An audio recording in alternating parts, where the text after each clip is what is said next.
Okay, Lauren, thanks Hello. for meeting with me to talk about stuff.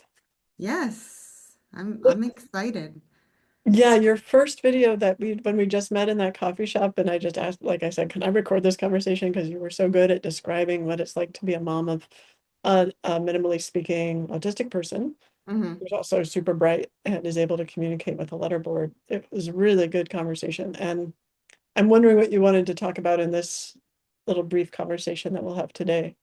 I just think it's a different perspective coming from a mom because I've listened to so many of your conversations now, and I'm getting a whole new view of it because I'm getting the outside perspective now a little bit, and and my perspective is I'm so new to this, Yeah. and Liv has shown me so much in such a short period of time. And I feel like I'm getting this deep glimpse into this world very quickly. So it's very hard to like digest everything. As where like when I listen to you, it makes me feel better because I'm hearing it explained to me because I'm kind of like thrown into this and then you're giving me the explanation for what's being said to me, Okay, you know? so, and I hope, and of course, I hope you know that that explanation is based on very little knowledge and we're still just discovering things. So it might just be wrong, right? Sure, but it's based on what I'm seeing and what you're saying. It seems not wrong. Okay, so what maybe you could share with people, like just briefly the arc, because I think up until a few months ago, you'd never seen your daughter spell out a single sentence. Is that correct? That's correct. Yes, I'll just backtrack for 2 seconds. Um, you know, like I said in my other video, we were told very early on that she couldn't process language. So, because she couldn't speak or verbalize it, she couldn't process the language. So, we were told to just say minimal words to her and all that kind of jazz. And um, So you were told essentially that she didn't have the cognitive capacity to learn language. yeah, that's true. And they were judging that based on, I Based on mean, her inability to follow the typical pattern of children who at maybe 8 or 9 or 10 months say mama or something like that. but that's speech. I mean, so like, so I guess what I'm saying, so this part concerns me a little bit about the state of training of people who think about these things. Hmm. Because in the neuroscience world, you would never judge someone's capacity to process incoming language based on their ability to produce output of speech. Like Oh, those are that's exactly what happens in the That's autism world. terrifying because those are two different parts of the brain, and we already know based on neurology and I mean, good Lord, like 70 years of neurological practice that, Yep. Wernicke's area and Broca's area are different, and you can have one that's damaged and one that's not. And so this is concern that's the part actually that's most concerning to me. Um, Yeah, and I'm it's just like frustrating. I get like really upset about it because Yeah. there's this indefensible, like if you had a stroke patient that came to you, I'm not a neurologist, but if I were a neurologist and I had a stroke patient that came to me and the stroke patient couldn't speak, but I would was trying to assess whether they could understand my language, I would say to them, look, I can see that you can't speak, but if I ask you to do something to show that you understand, would you please do it? And they would respond or not respond. Maybe they would have body language to respond, maybe they wouldn't if they had trouble with motor. Mm. But if they had any capacity to respond in any way and it made sense according to what I said, I would think, okay, that person can understand. They may have some difficulty with motor. They clearly have difficulty with speech, but like these things need to be broken down. That's right. And they treat children with autism extremely differently than what you're saying of like a stroke patient because they've had proven fact of this stroke patient who has had language, who has done this, so they can visually see that these people have done this in the past, so now they have the knowledge and they know. But our kids are treated like they have a disability that cannot go any further, and that could not be further from the truth. It Tell me if I'm wrong, but children with autism can their growth may be slower in some people and it may take more repetition and more time, but Liv has never stopped learning, expanding, growing. She is continually, her brain function gets more and more in depth. And now that I know that she can spell, she is way more intelligent than I will ever be. I mean, Well, let's back up here. When you said, tell me if I'm wrong, I can't tell you that because um, I have no idea, just like everyone has no idea, because we're still really yeah, um, stupid about our understanding of autism. Like yeah, basically, we're babies in our understanding. But I can tell you that based on the students that I've worked with through Maria Welch, through the Welch practice in Illinois, um, and that I've observed, and based on what I've observed of your daughter, that's true for your daughter, that there's learning going on all the time. That's true for those students. I haven't seen a case where that's not true, but I've seen a limited number of students. But I'm curious how you knew this, that she was growing and learning and had the internal capacity to process language before she was able to spell anything, a sentence on a letterboard. Because I think you knew that she was really smart. Was it that she was able to respond to things that made sense to you? Or how did you, like, there must have been some kind of communication. What was that like? I mean, I think there's two things. Her and I have a very different level of communication than other people might have with her. I intuitively kind of know what she wants just based on her body language, the way she looks at me, the way, so asking me that question is a tiny bit biased because I You're have a the very mom here. Yeah. different connection with Yeah. her too in that sense. However, I should flip it. She picks up body language extremely well. She can look at a person without even looking at them because you don't think she's looking at them. She may be looking at them out of the corner of her eye, and she visually knows exactly what their emotions are. And And the she, way you know that is how? because she will react to it. Uh-huh. And it's more of With her like body. with her body. She'll Hmm. react to it with her body.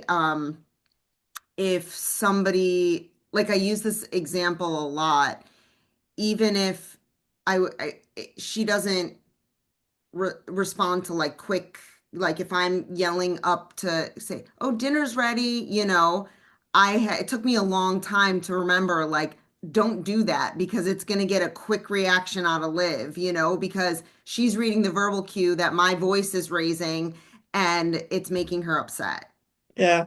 that kind of thing. But So exquisite attention to social emotional cues. And that, I mean, the reason I'm saying it that way is that is also what I've seen in my small supply of co-researchers, we call them, people who work with us, non-speakers who work with us to try to understand their minds. which is the Um, exact opposite of yes. what is said about autism. The exact opposite. No, I They're know. saying, That's why I said it that way, is like, so that I'm starting to get the impression that there's this thing we're calling autism, which is needs to be broken up into like very different phenomena.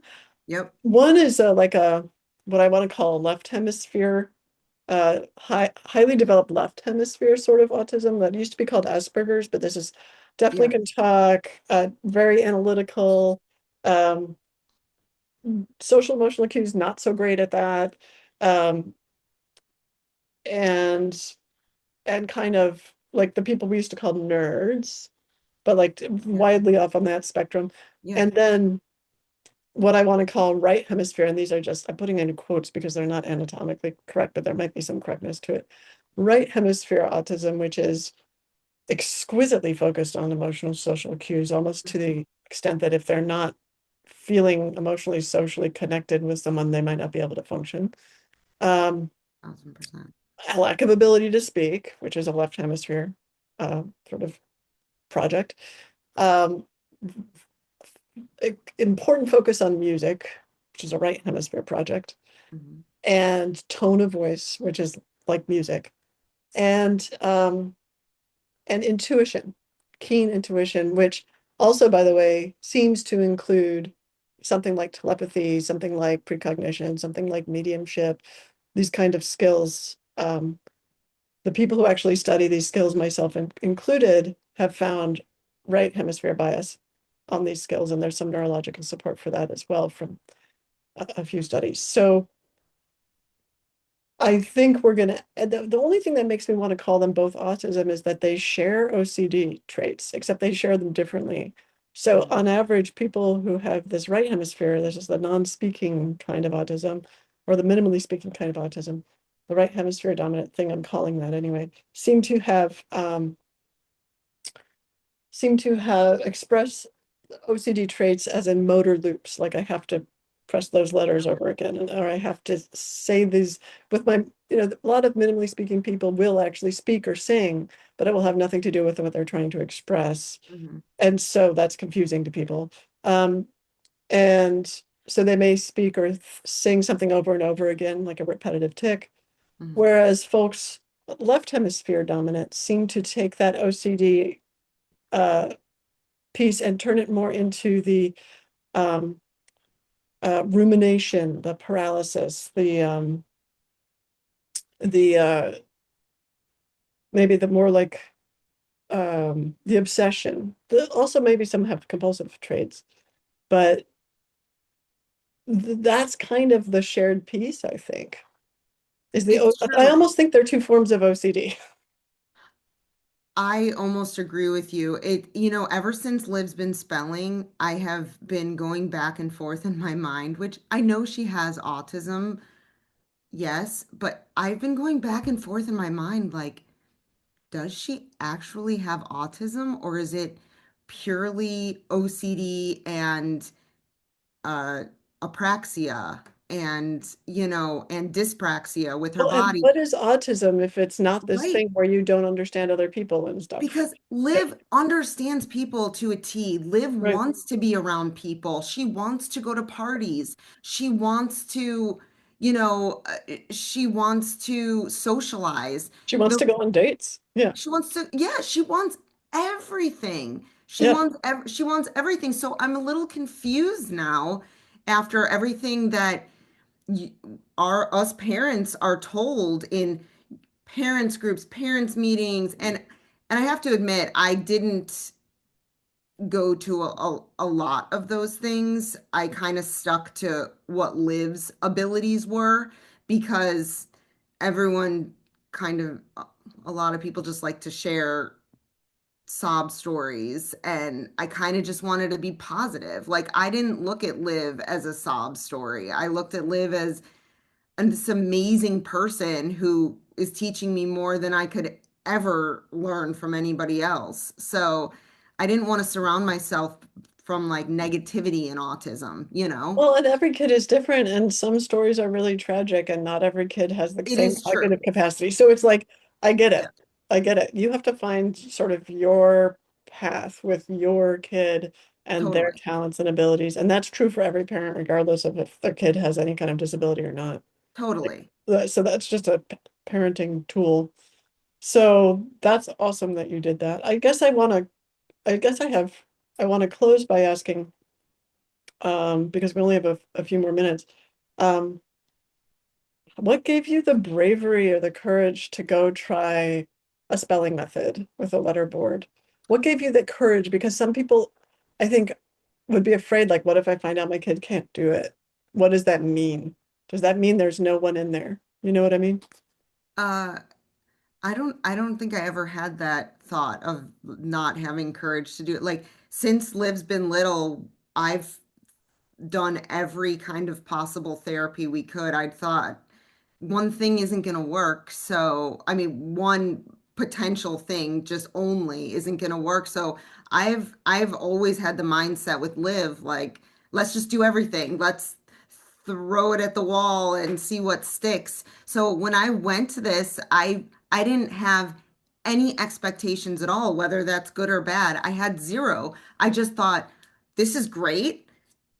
If Liv can spell, what a world. And if Liv can't, then we go back to what we're doing this in this life. Yeah, Like got it, it. I really didn't have that discouraged feeling like if she can't do it, because I wasn't expecting what happened to happen. Right. I was not expecting that. I thought it would take a while. I thought it would, maybe a year, maybe 2 years, we would stick with it and see how it went. Yeah. But I mean, she spelled the first time we met with Maria, It's amazing. That doesn't always happen. Like that's which really rare, actually. no, that blew my mind. I physically could not speak for like the rest of the day. I Yeah, was like, I would love to explain to everybody what just happened, but I can't because my mind is not processing it. right. So next time, let's talk about that experience and in more detail and talk about the science that supports that as non-speakers learn to use letterboards, they're actually saying things that come from themselves rather than the person who's helping them holding the letterboard or teaching them how to use it. So Oh, yeah. that's an important thing to talk about next time. I could talk forever on that because Yeah. the things Liv says, I don't even know what they mean sometimes. Yeah. Yeah. Right. So more next time, but this is thank you, Great. Lauren. Thanks for being in this position of helping explain to people, but it's like I think it's really important to have these conversations. So yay. Yeah. Thank you so much. I thank you for having me here. Yeah, you rock. Okay. Thank you.